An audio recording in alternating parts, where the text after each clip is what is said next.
Good morning. As we come on air this Wednesday, Melbourne is assessing the damage of a magnitude 5.8 earthquake.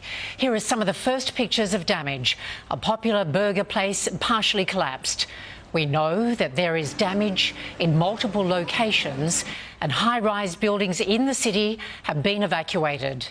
The tremor was powerful, felt far beyond the Victorian capital, with reports this morning of shaking felt in Canberra, in Sydney, in Adelaide and even in Tasmania. Now, the epicentre was here near Mansfield. That's around 180 kilometres northeast of Melbourne. The earthquake hit at a depth of 10 kilometres and struck just after 9:15 a.m. We have coverage across the country this morning, including an evacuation here in Sydney. We'll be taking you there soon, and shortly we'll be taking you live to our Melbourne newsroom with coverage of this unfolding emergency. Here's Mike Amor. The damage in Melbourne is around Chapel Street in Paran. That's where reporter Jody Lee is. And Jody, how significant is the damage there? Good morning, Mike. It's quite incredible here. This building has literally come crumbling down here on the corner of Chapel Street and Green Street. I'll step out so you guys can get a nice close look at the damage. It's quite incredible that no one was inside Betty's Burgers around 9 o'clock when this quake hit.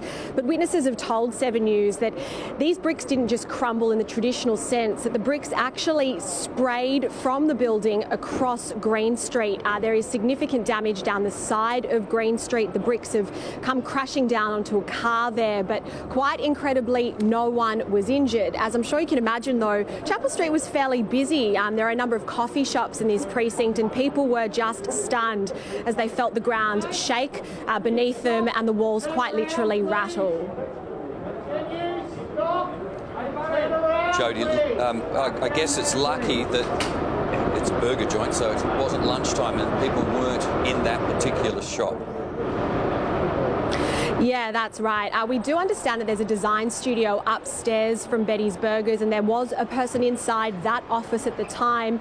I don't know if it's somewhat ironic. That woman is Kiwi, and she says she expected to experience something like this in New Zealand, but never in her wildest dreams here in Victoria. So it's so lucky that no one was injured, but the damage here is extensive, and I imagine the cleanup is going to take some time. The road in either direction, Chapel Street, has been closed. There are trams just stopped in their tracks, quite literally, and there are a number of emergency services here, and they will be for some time, Mike. Yeah, Jody Lee, live in Paran. Thank you. Tegan Doling is in Burke Street for us, and Tegan, you've been speaking to people who had to flee their apartments.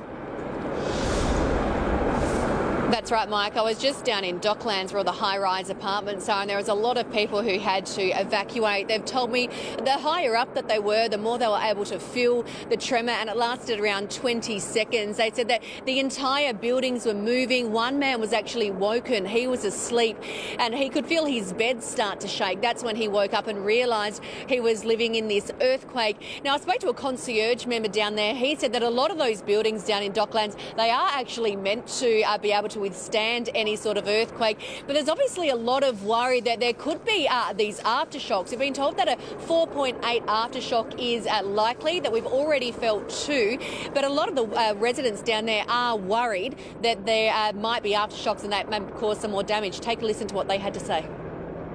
So you live in the apartments here in Docklands. Can you run me through what were you doing when the earthquake happened? Well, I was at work and I was on the ground floor and I was just watching the news conference for the day, and the thing started shaking, and it's like the ground underneath me was like 2, and I started freaking out. So I just ran out of there as soon as I could.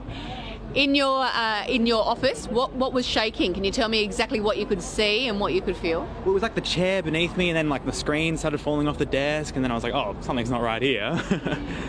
Did you think it was an earthquake initially? I mean, Melbourne earthquake, that doesn't seem right. That's the first thing that popped in my head. I was like, oh, Melbourne doesn't have earthquakes, we're not under the tectonic plates. But then it just kept going, and I was like, well, I guess it is then, so yeah. And so has your apartment been evacuated? Did security come down and tell you to leave, or what happened? The concierge were great. They immediately evacuated everyone. No one went through the stairs. We all went up to the concourse, and it was just really bizarre. All cracking jokes about it too. Who would have thought in Melbourne we would have an earthquake? Exactly. I mean, like, protest riots and earthquake. earthquakes. What's next? So I was at the end of the Collins Street. I was in level 12. It was shaking a lot and swinging a lot, especially towards the higher floors, like 12th and onwards, 19th, 20th. It was quite a good experience. I mean, a new one for every one of us. Yeah, interesting. And the whole building was evacuated right after 5 minutes. So we all came down. We are trying to grab some coffee right now. And let's see, when do they allow us to go back in? Yeah, new experience indeed. Tegan, have people been cleared to go back into those apartment buildings? They have. The concierge has told them that they're allowed to go back, and it seems like Melbourne is almost coming back to normal. Have a look down Bourke Street. Everyone's just sort of going around their merry way again. A lot of people walking around. Obviously, quite a few police officers around as well because of the protest that's happening. But the trams are still going. Public transport's moving. So obviously, despite that 20 seconds of confusion, worry and terrifying for some, it seems as though Melbourne's almost somewhat back to normal, Mike. No, back to normal as it gets right now. Tegan, thank you. Thousands of workers were forced to flee as city buildings shook. Chanel Vella spoke to workers shortly after the quake occurred. Just tell me what you felt. We were sitting in the office doing just our usual training, and I was sitting next to a colleague of mine. I actually thought it was her leg shaking, and then I turned over and all of our desk was like shaking, our computers were going off. And then I guess everyone was like standing up. We were all really scared. After that, we didn't think anything of it. And then we had one of our team leaders just say, like, we need to evacuate right now. And then we were all just frequently panicking. We came up onto the road. We actually didn't know where to go because it was pretty full on. But yeah, it was pretty traumatic. How many people were in your building at the time and how many had to evacuate? Talk me through that evacuation process. Yeah, so we were actually in just one level. And I think just us, it was about, I don't know, maybe like 50 people. But you can see behind me, there's like the whole building that had to evacuate. It was pretty intense and we had to divide up into two groups. But like even now, I don't even know if everyone made it out, but yeah.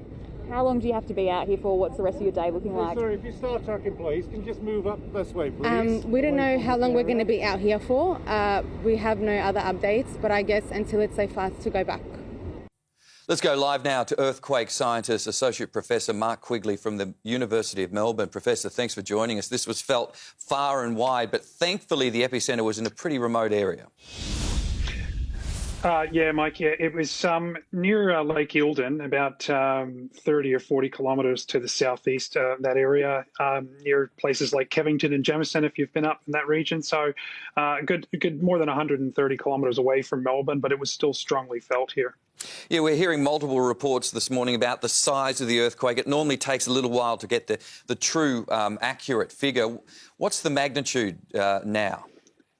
At the moment, we're rolling with something between a 5.6 and a 5.8 magnitude. So we're talking about a fault that's maybe on the order of 3 or 4, maybe 5 kilometres long, 5 kilometres wide, moving about a metre or so. And it's that breaking of rocks, that sudden breaking of rocks that creates the seismic energy that moves out from the earthquake source and is felt around the region. Now, having lived in LA for 20 years, I've experienced a few of the tremors that come after earthquakes. Should we be expecting them, and what should we do if we do have one?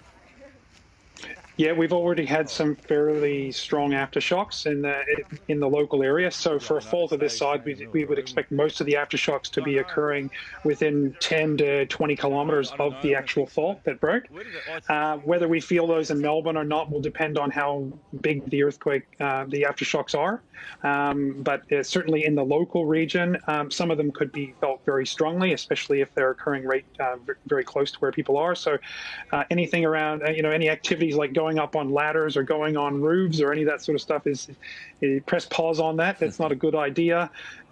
Usually the aftershock sequence is at its most intense in the first few hours to days, and the rate of aftershocks decreases, but certainly we would expect aftershocks in this region for weeks and even months after this event. Mark, we're not used to earthquakes here. What should people do when there is one?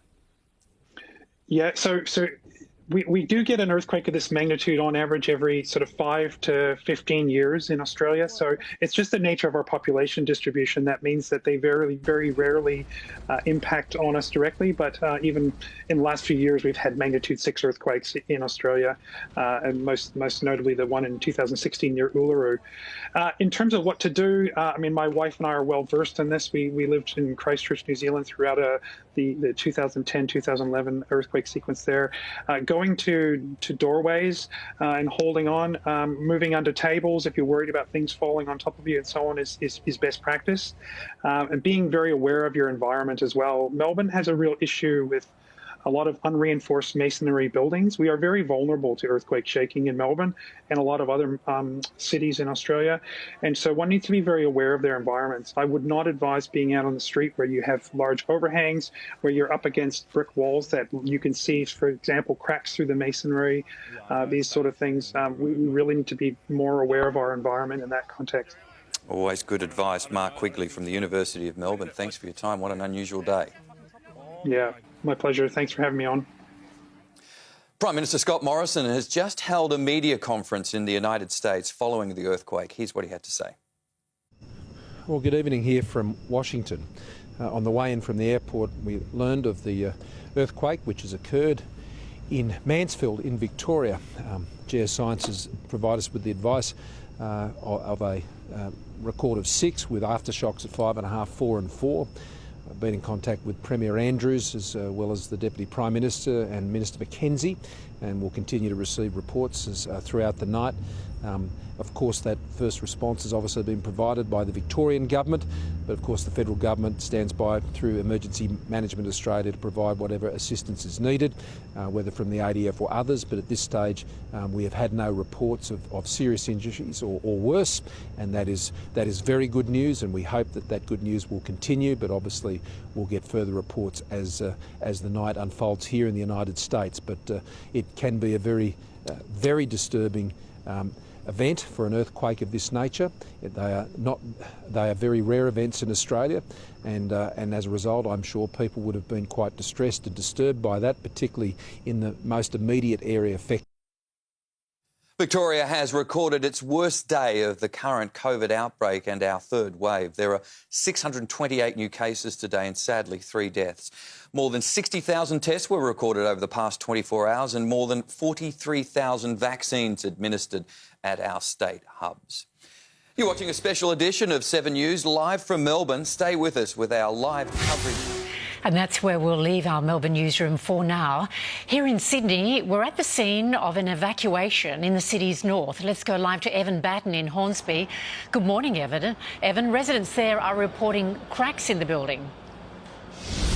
Oh, good morning, Anne. Yeah, that's right. Quite concerning. So far away from Melbourne, and yet here on Sydney's upper north shore at Hornsby, Horizon Towers on the Pacific Highway this morning. Residents on level 6 and above of one of the tower blocks in this apartment complex reported feeling the building swaying, rocking quite noticeably. In their units, in their homes, they saw light fittings move, curtains moving. They called the caretakers who are located on site just downstairs, who called police and the fire brigade, and the residents were told initially they had to get out. Evan, what are people saying to you? Are they concerned? Are they frightened about the situation? Did they say they felt any tremor? And we did speak a short time ago to the caretaker. They told us that people were initially very concerned. The shake that they felt here was quite noticeable. As I say, they were initially told to leave the building. Now, in the last couple of minutes, we were told that the inspectors, the engineers have gone through with police. There is some minor damage to the building, but nothing of great significance that will mean that residents need to stay out of the building. They have all been allowed to move back in. So certainly any significant concerns that might be had about long-term structural damage seem to, at this early stage, be put to rest. Anne? All right, well, that certainly is good to hear. Evan Batten live in Hornsby. Thank you very much, Evan. And the earthquake was felt as far away as the nation's capital. Let's go live to political reporter Rob Scott in Canberra. Rob, good morning to you. Now, the quake impacted the workings of federal parliament this morning. Yeah, it certainly did, Anne. Now, I know we are a long, long way away from the epicentre of this earthquake, Mansfield. We're some 500 kilometres away here in Canberra, but I've got to say we definitely felt the tremors this morning. Nothing like what we've seen in Victoria, of course, but certainly things in the office here in Parliament House were swaying, and I know a lot of my parliamentary press gallery colleagues felt the same. It lasted a good 15 to 20 seconds, and there are similar reports from right across Canberra. Thankfully, no damage or any injuries, but apart from that, it also impacted some of the parliamentary committees that were going on this morning. Victorian Green Senator Janet Rice was taking part in a community affairs committee when you could see the cameras shaking, and she was obviously quite anxious. Here's a little bit of what happened. We're going to have to leave it there. That's fine. Thank you. I'll put some more questions on notice. Thank you. Look, thank you very much. It was also mentioned in a separate committee, an economics committee. I think we've got a clip of what went on there now. Thank you, Chair. I hope the earthquake is not a bad omen for my evidence here today. But that are a very sophisticated distraction.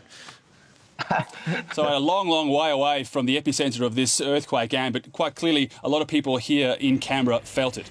All right, glad you're all okay. Rob Scott, live in Canberra. Thank you very much, Rob.